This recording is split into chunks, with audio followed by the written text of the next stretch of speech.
share screen. Oh ini.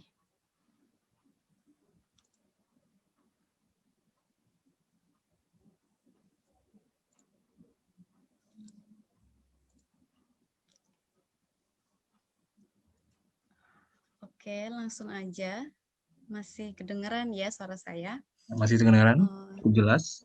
Di sini kan kita mau berdiskusi tentang tridosa dan amalaki. Jadi nanti saya akan memberikan sedikit gambaran tentang tridosa dan bagaimana kok amalaki itu bisa berpengaruh dengan tridosa gitu.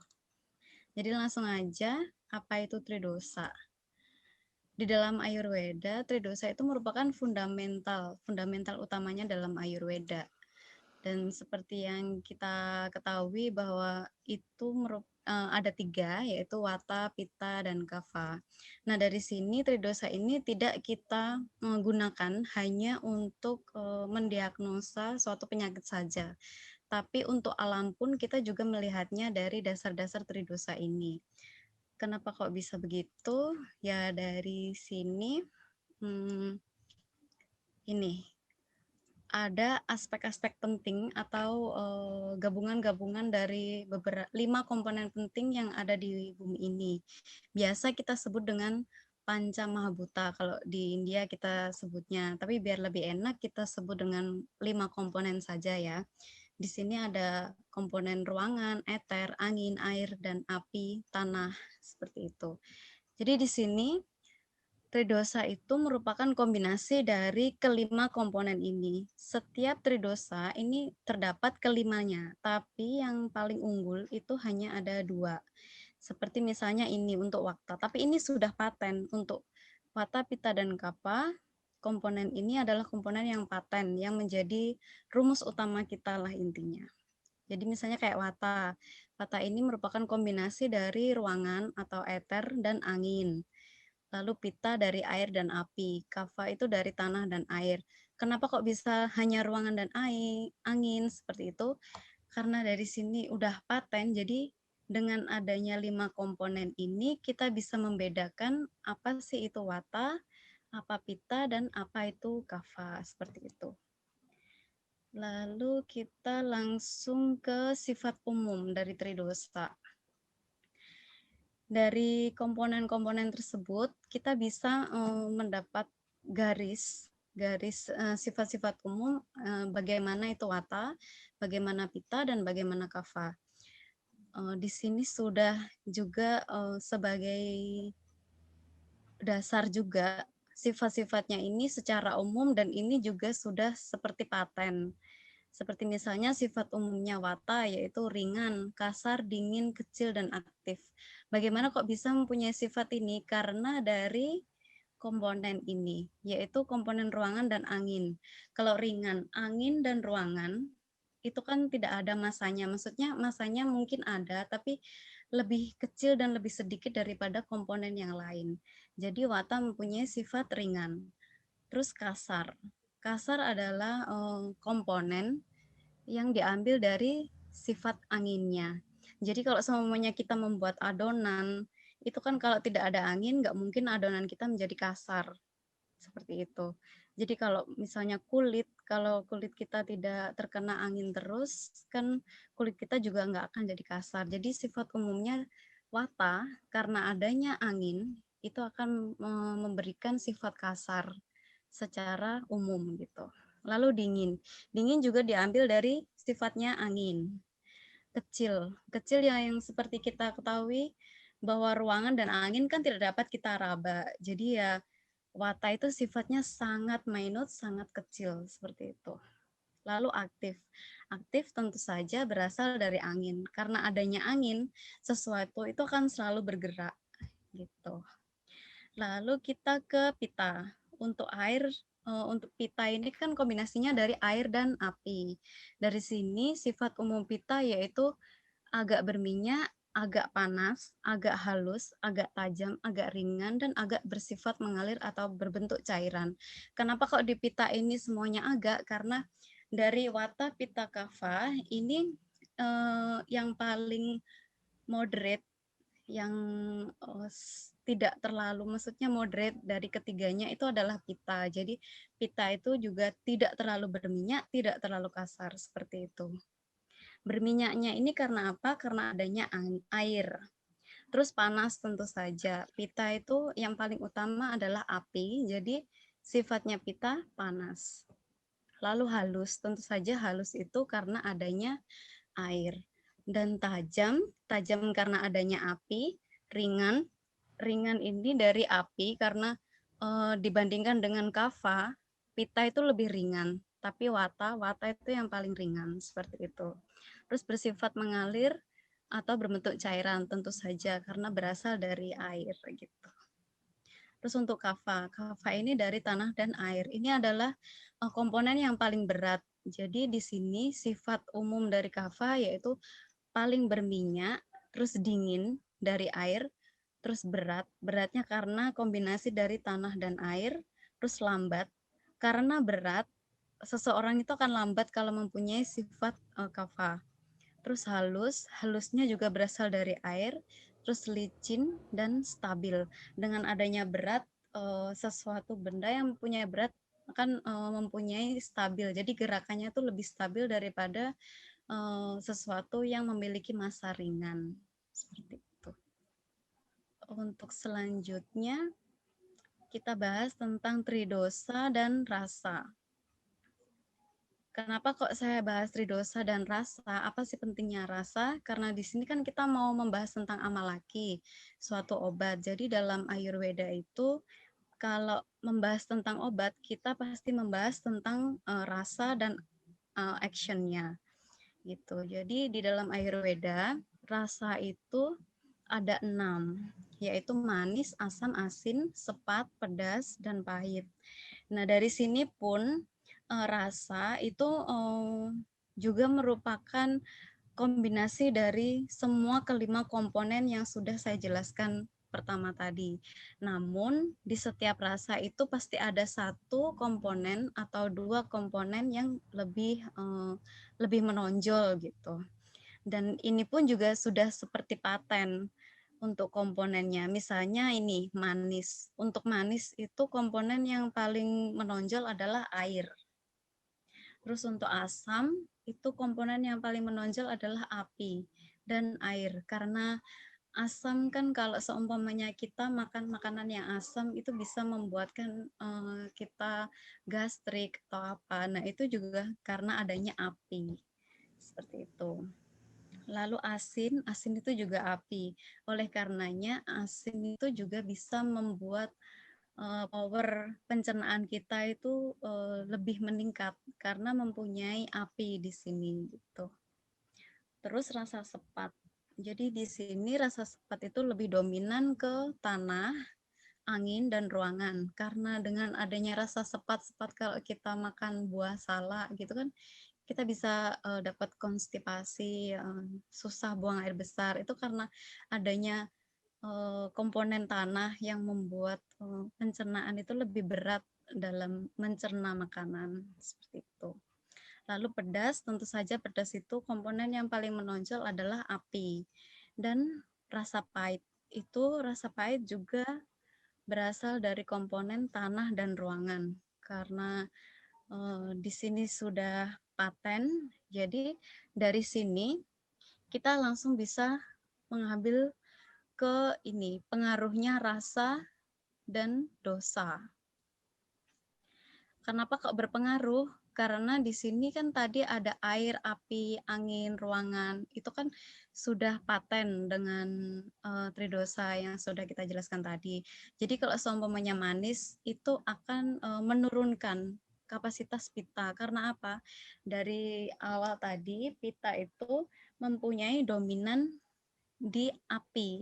Nah, kalau api dengan air, di manis ini yang paling dominan kan air. Jadi dengan adanya api dari pita, pita itu akan menjadi lebih tersubside. Maksudnya merendahkan kapasitas pitanya. Dari sini mungkin jelas apa tidak? Sebenarnya pita kapha vata ini kan wata ini kan seperti ini ya, maksudnya bawaan diri ya gitu ya. Setiap Iya, orang itu iya. punya bawaan tridosa di sana, karena orang punya talenta masing-masing, ya bisa jadi dia menonjol di pita, bisa menonjol di kapa, Mm, atau mm-mm. menonjol di wata. Mungkin nanti untuk teman-teman yang belum mengerti, bisa juga nanti ambil tesnya, kemudian tes online-nya sudah Mm-mm. ada, di Oke, aplikasinya juga siap. ada, nanti biar langsung tahu, oh ternyata tubuh saya itu tridosanya seperti ini. Gitu. Oh iya, Ah, iya. Heeh. Kalau ini kan yang saya jelaskan dulu kan tentang pengaruhnya rasa ya, dengan tridosa ini gitu. Jadi untuk mendapatkan meningginya atau menurunnya Wata Pitta Kapha ini ya berasal dari kelima komponen tersebut gitu. Jadi kalau semuanya komponennya berasal dari air, terus rasanya juga berasal dari air, juga pasti komponen tersebut akan meninggikan salah satu dosa kayak gitu. Jadi ini pun juga sudah paten. Jadi keduanya ini dan ini itu semuanya juga sudah paten. Ini ada beberapa sumbernya. Jadi seperti itu. Terus asam itu akan meninggikan pita kapha dan juga akan menurunkan wata seperti itu. Terus asin akan meninggikan pita seperti yang saya bilang tadi, karena asin kan dapat meningkatkan pencernaan. Jadi pita ini biasa sering kita sebut dengan pencernaan juga sebagai enzim pencernaan. Jadi kalau kita kebanyakan makan asin, enzim pencernaan kita juga akan lebih meningkat seperti itu. Terus katanya juga asin ada itu sepat. katanya bikin selera katanya. Ya, Meningkatkan, karena itu iya, dari selera itu appetite-nya itu juga jadi lebih iya meningkat betul, gitu. betul, betul. Terus untuk sepat itu akan menurunkan tingkat pita dan kapha, tetapi akan meninggikan wata karena sepat ini kan berasal dari angin dan ruangan ini kan yang lebih besar, jadi akan meningkatkan wata seperti itu. Konsepnya sih seperti itu. Terus terakhir untuk pedas dan pahit, itu pedas meningkatkan wata pita, tentu saja pita karena lebih dari apinya. Lalu untuk pahit itu akan merendahkan pita karena pahit itu dari tanah dan ruangan yang kebanyakan lebih di ini mensubset bagian apinya gitu. Terus untuk selanjutnya, nah ini untuk tridosa yang ada dari dalam tubuh gitu. Kalau tadi kan masih secara umum, jadi secara garis besar umum. Jadi yang seperti saya katakan tadi, kalau tridosa itu tidak hanya dalam tubuh kita, tetapi di alam, di iklim itu pun juga kita bisa melihatnya gitu. Terus ini yang dari dalam tubuh, yang pertama wata. Tadi angin dan ruangan. Wata ini paling dominan karena apa? Wata ini sebenarnya sangat penting karena tanpa wata seseorang itu tidak akan bergerak. Jadi wata itu diibaratkan kalau kita suatu pergerakan. Sifat umumnya wata itu adalah bergerak terus seperti angin, seperti itu. Jadi kalau menjalankan kehidupan sehari-hari tanpa wata, itu nggak akan mungkin karena bernafas pun kita juga butuh bergerak gitu. Jadi di sini wata itu memang selalu dikatakan paling dominan dari tridosa ini gitu. Terus untuk body structure-nya kalau seseorang mempunyai wata yaitu kurus, terus easy movable, maksudnya itu dia aktif gitu. Terus kulitnya tuh kasar, kusam, kering kayak kayak gitu. Karena ya tadi ada sifat umumnya wata yang menyatakan bahwa kasar dan kering. Terus untuk kesukaan mungkin suka yang untuk yang lebih hangat, yang lebih oily gitu untuk seseorang yang punya wata. Untuk seseorang yang punya pita, nah pita ini mungkin di body structure-nya kulitnya itu lebih lembut, lebih sedikit panas, lebih sedikit hangat. Tapi kalau dicek seseorang yang memiliki pita, temperature-nya itu masih normal. Cuman kalau kita raba itu memiliki kehangatan yang lebih daripada orang lain, daripada tridosa yang lain gitu. Terus lebih sering berkeringat. Terus seperti tadi di pita kan di tengah-tengah. Jadi seseorang yang mempunyai dominan di pita dia tidak akan terlalu gemuk dan tidak akan terlalu kurus gitu. Terus karena selalu berkeringat, mungkin bau badan itu akan selalu ada gitu di orang yang pita Iya, gitu. iya, iya. Terus kulit itu biasanya lebih gampang kemeran. Misalnya kena sinar matahari sedikit saja gampang kemeran, kena iritasi sedikit aja kemeran gitu. Terus yang untuk kesukaannya tentu saja karena keadaannya seperti itu, seseorang yang memiliki Pitta pasti lebih menyukai dingin, segar seperti itu. Lalu next untuk seseorang yang dominan di Kapha. Jadi mungkin di Kapha ini diibaratkan dengan sesuatu yang besar, sesuatu yang berat. Kalau orang yang punya Kapha itu gendut, besar, kuat, kekuatannya itu lebih, terus kulitnya itu lebih putih gitu, lebih putih, bersih, karena mempunyai sifat yang berminyak kan tadi di Kapha, jadi kulitnya itu lebih lembut seperti itu. Terus sering merasa ngantuk, suka berdiam diri, sering mengasah ngantuknya ini karena susah untuk bergerak, karena berat dari sifat yang berat itu akan menjadi sering mengasah ngantuk gitu. Suka dengan keadaan yang hangat-hangat tentu saja. Terus lebih teliti dan lebih sabar karena sifat inteleknya itu juga berbeda. Untuk Wakta itu biasanya seseorang yang punya Wata dia akan lebih aktif. Seumpamanya hafalan, seseorang yang punya Wata akan lebih cepat hafal, tapi akan lebih cepat untuk lupa juga. Tapi kalau untuk Kapha, dia akan susah untuk mengingat, tapi sekali dia mengingat, dia akan lebih lama mengingatnya gitu. Nah, itu kalau dari dalam tubuh. Lalu manakah yang baik di antara ketiganya? Sebenarnya tiga-tiganya itu sudah ada di dalam tubuh. Di dalam tubuh manusia tiga-tiganya ada, tapi yang membedakan itu adalah menonjolan yang mana gitu. Untuk prakerti sendiri sebenarnya ada 7. Jadi yang mempunyai satu tridosa yang menonjol itu ada tiga macam, yaitu Wata Pitta Kapha seperti itu, yang mempunyai double tridosa, misalnya Wata Pitta, Kapha Pitta seperti itu ada 3 juga. Lalu untuk yang terakhir adalah keseimbangan dari ketiga-tiganya, yaitu seseorang yang mempunyai Wata Pitta Kapha secara seimbang. Jadi di manakah yang baik di antara ketujuhnya itu sebenarnya adalah yang ketiga-tiganya seimbang. Tapi jarang sekali ada orang yang mempunyai tridosa yang ketiga-tiganya itu seimbang. Yang paling banyak itu adalah gabungan dari 2 tridosa. Kalau orang mempunyai satu tridosa saja yang menonjol itu ada, tapi juga rare, maksudnya jarang gitu. Jadi manakah yang baik? Sebenarnya semuanya sudah ada, tapi tergantung kitanya bagaimana gitu. Iya, Lalu kalau saya di Pitta Kapha, saya masih gemuk ini. kalau gemuk sih sebenarnya bukan menjadi acuan utama ya, karena kan ada orang yang kecilnya itu kecil sekali, terus habis itu pas udah gede udah menikah terus jadi gemuk gitu kan juga ada. Jadi sebenarnya body structure itu nggak bisa dijadikan acuan untuk Wata Pitta Kapha prakertinya ya. Untuk prakerti nggak Artinya ya. bisa sebagai acuan. Cuma metabolisme setiap orang kan pasti beda-beda tuh, Dok. Iya benar. Metabolisme. Pasti Metabolisme itu kalau dimasuk ke prakriti ke mana itu, Dok? metabolisme. Ya dari pencernaan itu. Kalau Pencernaan, di Ayurveda ke yang Wipaka seperti itu. Jadi nanti lebih ke bagian ahara wiharanya. Kalau lebih detail ke Pitta itu nanti ada metabolisme gitu. Iya. Ya. Lanjut ya. Silakan. Ya, selanjutnya untuk tentang amalaki.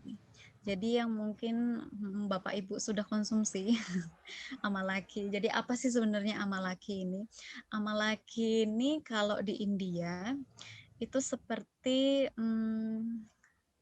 buah yang spesial gitu. Kalau semuanya kita waktu hari raya puasa itu kan banyak kurma di rumah. Nah, kalau di India di setiap waktu itu amalaki pasti selalu ada. Apalagi amalaki yang sudah kering. Makanya kemarin saya mau nyoba amalaki yang kering. Nah, itu semuanya makan amalaki itu mulai dari anak kecil, orang dewasa. ibu-ibu, bapak-bapak, nenek, kakek, semuanya tuh suka sama yang namanya amalaki. Paling hanya beberapa orang yang tidak menyukainya. Tapi kebanyakan memang suka, karena kalau udah kering, buah amalaki itu kan rasanya manis. Gitu. Tapi kalau masih berbentuk buah, amalaki itu rasanya dominan dengan rasa asam sepat seperti itu. Iya, luar biasa rasanya, Dok. Bisa tiap Ya, hari minum sekarang. Sehari 2 kali saya minumnya. iya, nah itu. Terus sinonimnya ini ya bisalah sebagai ilmu aja, Indian gooseberry, Nelikai, amla. Nah, dari kata amalaki ini sebenarnya kita bisa tahu kalau amalaki dari kata amla. Amla itu artinya ini asam. Jadi kalau buahnya masih berbentuk buah segar gitu, rasanya asam. Makanya di sana banyak disebut dengan amla, buah yang asam gitu. Dan amalaki ini adalah salah satu bagian dari triphala, di mana triphala ini merupakan salah satu resep yang paling sering digunakan dalam Ayurveda gitu. Jadi amalaki itu kayak base-nya buah dalam Ayurveda seperti itu. Lalu untuk kandungan nutrisi dari amalaki yang menurut Ayurveda. Nah, ini kenapa saya tadi menjelaskan tentang rasa, karena ya ini dalam suatu penelitian, maksudnya saat kita menggunakan suatu obat dalam Ayurveda, itu yang pasti akan dibahas adalah rasa, wirya, vipaka ini. Rasa itu ya rasa, maksudnya bahasanya sama ya. Kalau di Ayurveda Sanskritnya namanya juga rasa, di kita juga rasa gitu. Terus kalau wirya itu maksudnya aksinya pada saat pencernaan itu seperti apa gitu. Kalau vipaka itu adalah hasil-hasil akhirnya dari setelah pencernaan.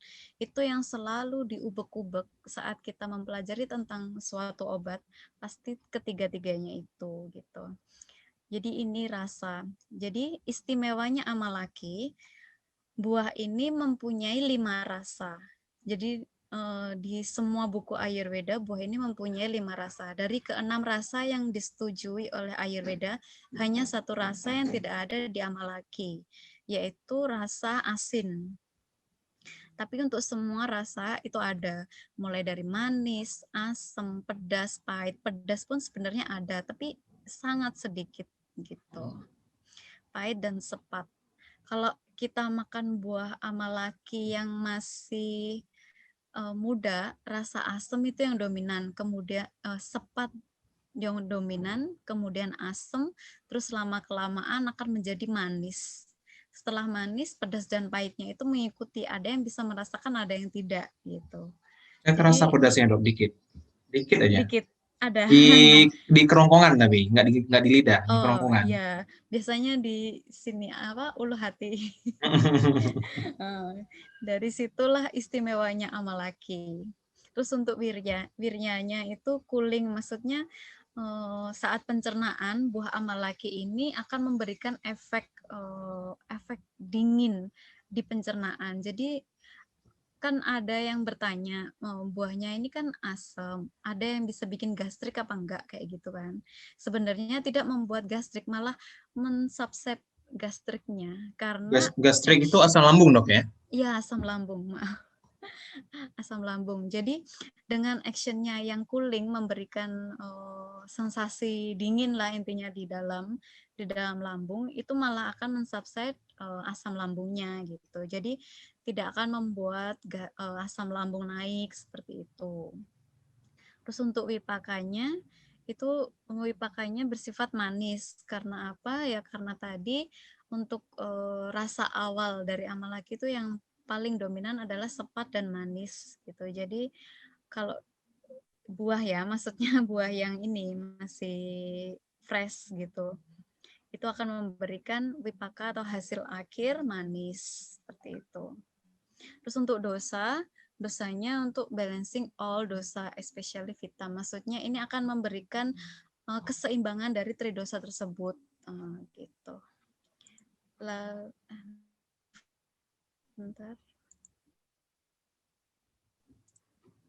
Lalu bisa mempunyai kapasitas untuk semua tridosa. Ya dari rasa wirya kalau rasanya cat saya ya itu bisa dan lain-lain. Kita lihat lagi karena rasa yang komplit. Jadi dia bisa semua dosa. Dan alasannya kenapa amalan menyeimbangkan. Mungkin ini ada bingung bagaimana. Sebenarnya jawabannya hanya satu, bisa menyeimbangkan.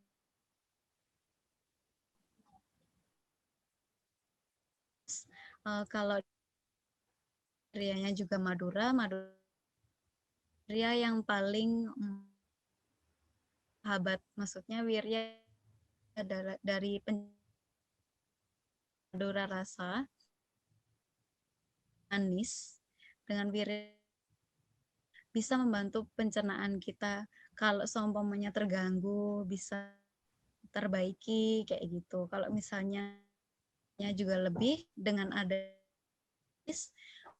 gastrik asam lambungnya juga akan menurun.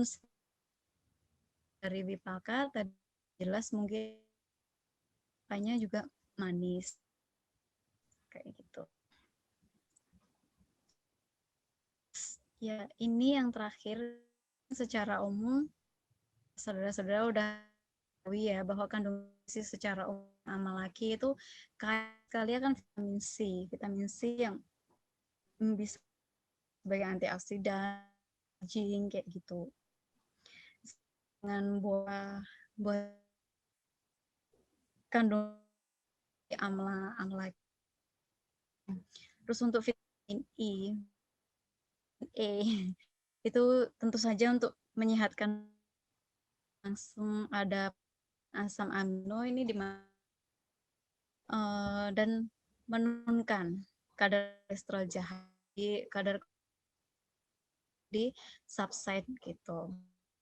Juga untuk meningkatkan kadar kolesterol baik. Ini ada juga mencegah sumbatan yang ada di dengan kandungan nutrisi dan asam amino akan menyebabkan yang ada misalnya kolesterol atau lemak berlebihan akan bisa terpecahkan tuh. Tapi tentunya dengan mengkonsumsi, tapi dengan mengkonsumsi itu tidak adanya less chance hypertensi. Nah, tekanan darah tinggi itu lebih sedikit gitu, chance heart disease jantung juga akan lebih ini mencegah maksud. Terus karena atau darah tingginya sedikit, kemungkinannya juga tentu saja nya juga akan lebih menurun gitu. Terus sebagai body detox yang sudah kalau kandungan nutrisi secara umum. Mungkin itu. Iya dok, makasih banyak dok penjelasannya. Untuk pertanyaan boleh dok, 1, 2, 3 dari Boleh saya.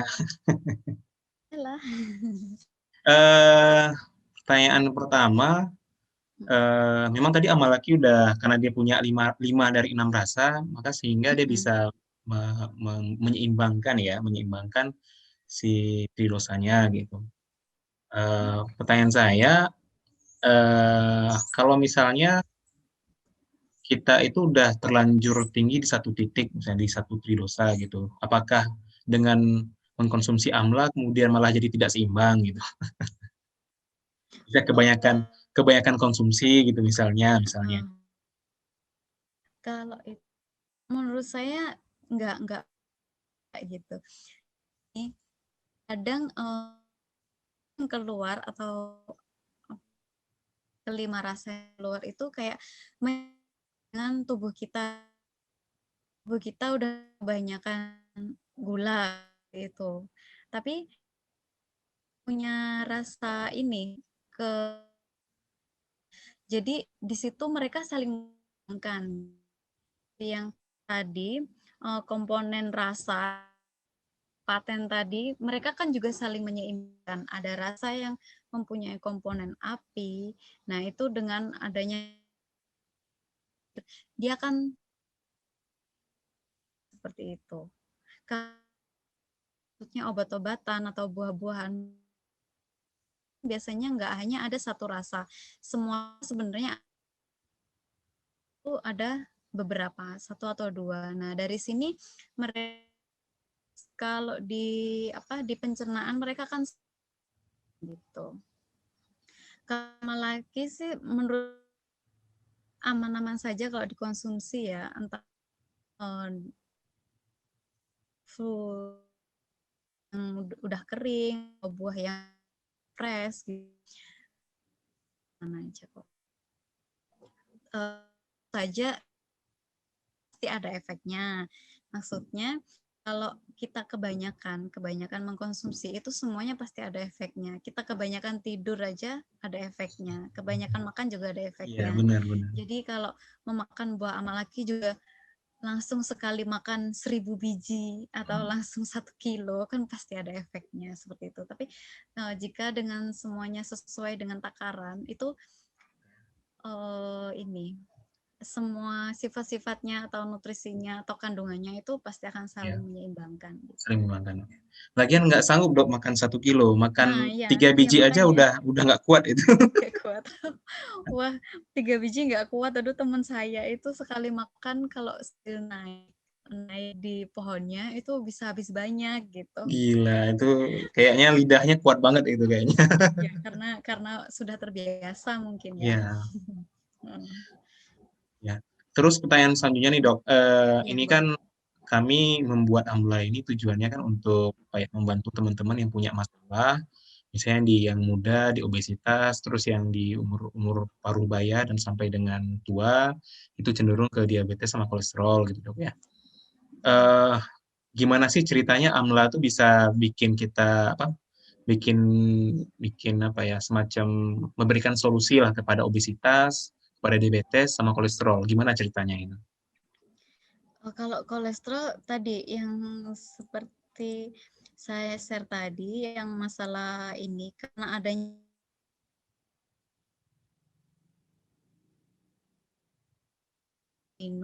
kolesterol baiknya itu akan lebih meningkat, Oh sedangkan iya, kolesterol buruknya itu akan lebih tersubside gitu. Jadi dari situ untuk yang mempunyai kolesterol bisa mengkonsumsi ini, tapi tentunya dengan apa? Dengan secara ini loh, apa namanya? Maksudnya nggak hanya sekali langsung makan Amla Vita habis satu aja langsung turun gitu ya. kolesterolnya turun Ya, drastis gitu kan ya. Ada yang bisa, ada yang tidak kan tergantung semua tergantung dari dalam tubuh kita gitu. ya, Terus untuk yang apa tadi? Diabetes ya, apa? ya Ya diabetes. untuk yang diabetes karena kalau di Ayurveda itu kan diabetes sebenarnya kita malah memberikan madu untuk obat gitu, obat orang diabetes. Karena apa? Karena sebenarnya yang rasa yang utama dari madu itu bukan rasa manisnya, tapi rasa sepatnya gitu. Jadi dengan melihat kandungan rasa dari madu itu, kita memberikan rasa sepat pada orang yang sudah kelebihan gula itu seperti kayak mensubside kandungan gula gitu. Jadi di Ayurveda itu madu itu bukan suatu kontraindiksi ya, kontraindiksi untuk diberikan ke orang yang diabetes, tentunya dengan madu yang murni, tidak seperti madu-madu yang mungkin Dicampur sekarang gula sudah dok. banyak ya dicampur gula seperti itu. Jadi di Ayurveda pun mereka memberikan madu. Tapi kalau sekarang sudah banyak sih madu yang sudah diperbolehkan untuk orang yang diabetes gitu. Saya juga banyak melihat brand-brand yang bilang boleh untuk diabetes Ya, karena mereka madu memenuhi dan organik udah lain-lain. banyak dok sekarang. Ya, ya seperti itu. Nah, dari situlah baru saya melihat, oh ternyata sebenarnya apa yang saya pelajari itu masih ada sejalan gitu. Mm-mm. Jadi di sini kandungan umum dari amalaki kan juga mempunyai kelima rasa tadi, mempunyai rasa sepat sama mempunyai rasa itu tadi apa amala. Jadi dari amala sama amla atau asam tadi sama kasaya itu bisa mensubside dari kandungan gula gitu, kandungan gula dalam darah gitu.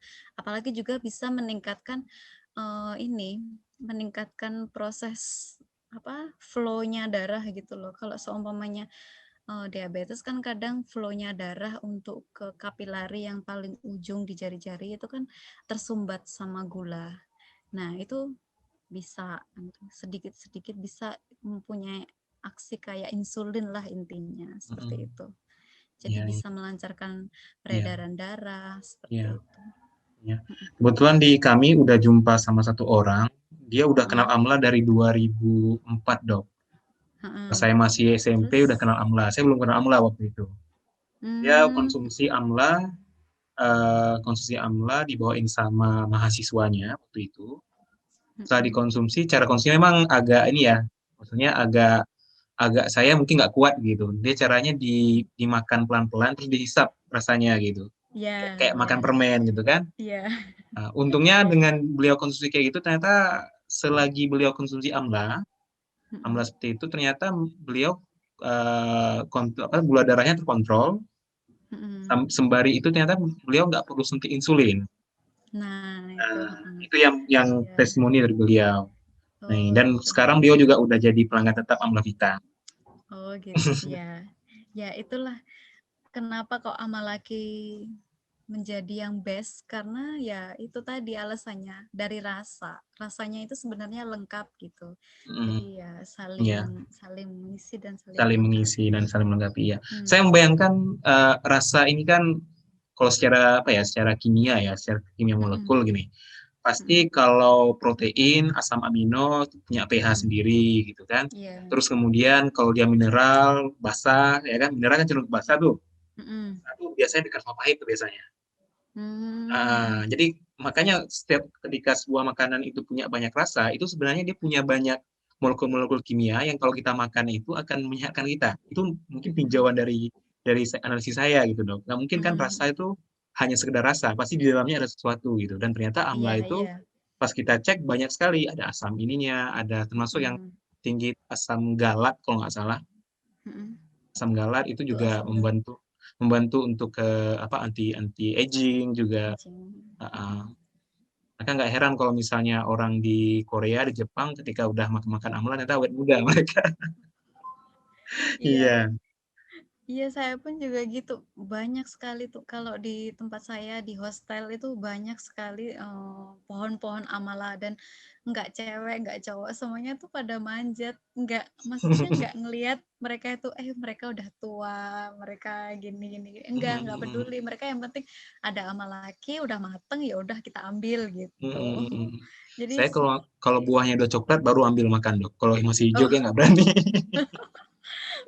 awalnya saya Iya, juga nggak berani, tapi karena udah biasa, jadi ya iya, udah kayak biasa iya. gitu. Oke dok, ini kayaknya Mm-mm. bentar lagi saya juga harus langsung ke kafe ya untuk jumpa sama Oke, siap. teman-teman jam 5.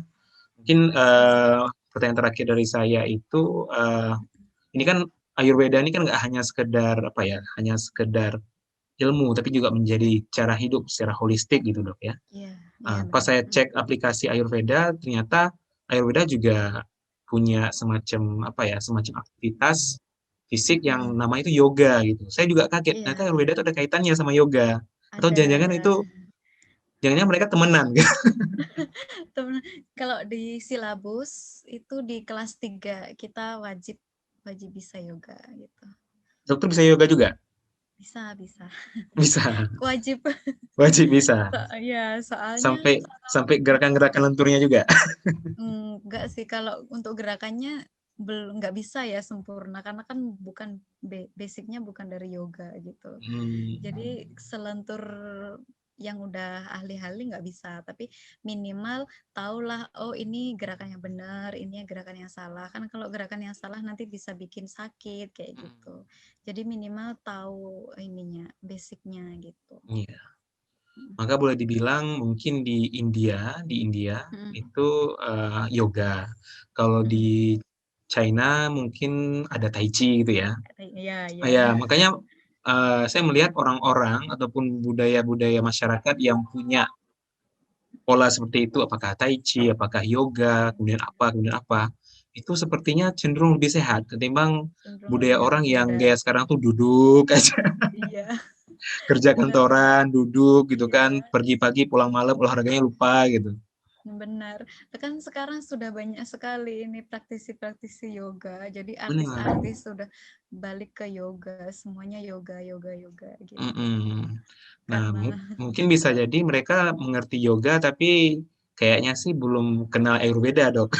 ya kan ada untuk perkuliahan yoga sendiri ada sendiri gitu. Sedangkan kalau Ayurveda memang harus tahu yoga. Tapi kalau yoga belum nggak harus tahu tentang Ayurveda gitu. Iya. Cuman kalau seumpamanya kuliah di yoga, biasanya mereka mengetahui Ayurveda karena pasti disangkut pautin ada beberapa gitu kan. Iya. Kalau di India sistem apa kayak kedokterannya itu ada yang namanya Ayus.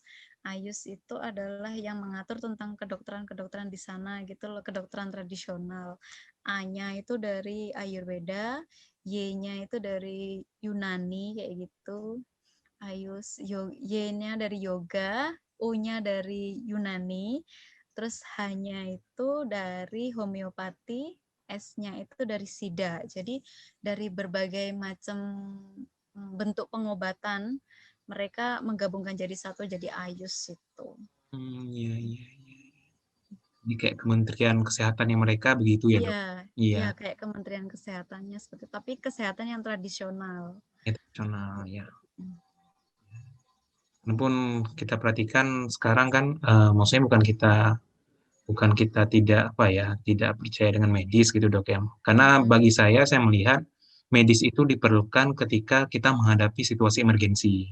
Iya, betul. Misal kecelakaan, sudah stroke, kemudian Iya, sudah bocor pembuluh, dan iya, itu nggak iya. bisa kita gunakan pendekatan holistik gitu kan. Iya benar. Nah, Heeh. tapi dalam dalam pengobatan sendiri sebenarnya kita yang utama itu kan mencegah. Maka Benar di benar. di di peribahasa kan disebut mencegah lebih baik daripada Baik. mengobati. Nah, Benar. mencegah itulah yang kita capai dengan cara gaya hidup holistik tadi, termasuk termasuk Iya. salah satunya Ayurveda itu cara yang holistik. Itu ya, Dok ya. Iya, iya benar. Ya. Mencegah itu lebih baik memang. Ya, mencegah lebih baik. Kalau memang katakanlah terjadi hal-hal yang tidak diinginkan, ya medis tetap yang utama. Silahkan langsung ke Iya, IGD. iya. Benar. Gitu, Dok. Benar Iya. sekali. Oke, Dokter Herminesti, makasih banyak atas waktunya. Kayaknya tadi belum sempat kenalan sama ini kan. Mungkin Oh dicerita iya. sedikit latar belakangnya dari mana, Dok? Latar belakang saya asli dari Blitar, Jawa Timur. Tuh. Gitar Jawa Timur, terus Ya, terus pendidikan merantau Ayurvedanya. merantau ke Jakarta dulu. Di Jakarta ini sempat kuliah di daerah Jakarta, terus di semester 3 mendapat tawaran untuk ke India, ya sudah langsung saya terima gitu aja tanpa pikir panjang. Di Ayurveda mulai tahun 2013 karena saya sempat ikut short course di situ cuma 8 bulan. Habis itu pulang terus melanjutkan yang S1-nya mulai tahun 2014 sampai 2020. Panjang juga ya perjalanan Panjang. belajarnya, Dok ya. Iya, sama sama aja dengan kedokteran umum. Jadi Hmm, sekitar 4 sampai 5 tahun gitu. iya, iya. Bahasa India masih lancar, Dok ya? Lancar Bahasa banget. India kalau saya lokal. Oh, Saya lebih lokal. menguasai lokal daripada Hindi karena di sekitar saya yang menggunakan Hindi itu sedikit. Dan kalau Oh. saya minta diajarin Hindi, sedikit sekali yang mau ngajarin gitu. Karena mereka apa ya, egonya tentang bahasa ibu itu lebih tinggi daripada bahasa Hmm, nasional bahasa gitu. Jadi nasionalnya kalau gitu. saya tanya, tolong ngajarin Hindi, nggak usah belajar lokal aja gitu. Ya, saya pikir kalau bisa bahasa Hindi, kebetulan nih orang di Aceh itu suka sama lagu-lagu India, Dok. Memang Mhm, ada, kan iya, Aceh ke India kan nggak jauh, Dok. iya, saya banyak kok temen yang dari Aceh, Mm, karena yang, perkumpulan mahasiswa itu ya, kebanyakan memang dari Aceh, Medan, Lampung, mm, pokok, mm. Pulau Sumatera itu paling banyak. Iya, Iya, Aceh yang itu sedikit ke itu dari Jawa. paling dekat ke Andaman. Andaman juga dari India itu cuma Mhm, sekitar 500 kilo, Dok. mhm. 500 kilo. Saya membayangkan saya pulang kampung sama saya ke Andaman, lebih dekat ke Andaman coba. Wilayah itu. Kalau Iya. yang dari Aceh banyak sekali juga teman saya, kenalan saya. Tapi mereka kalau ke India lebih mengarahnya ke politik, ke Hmm, bahasa kayak gitu. Mereka lebih suka seperti itu. hmm. Kalau ke kedokteran sedikit sih yang ke sana. Kebanyakan politik di sarjana Hmm. hukum itu Sarjana banyak hukum sekali. banyak sekali. Iya. Iya. Oke, Dokter Heminesti, makasih atas waktunya. Ya, Ya, kawan-kawan nanti mohon didengarkan. Nanti apabila pertanyaan nanti kita tanyakan langsung di via WA grup ya. WA, ya. Oke, makasih banyak, Dok. Ya.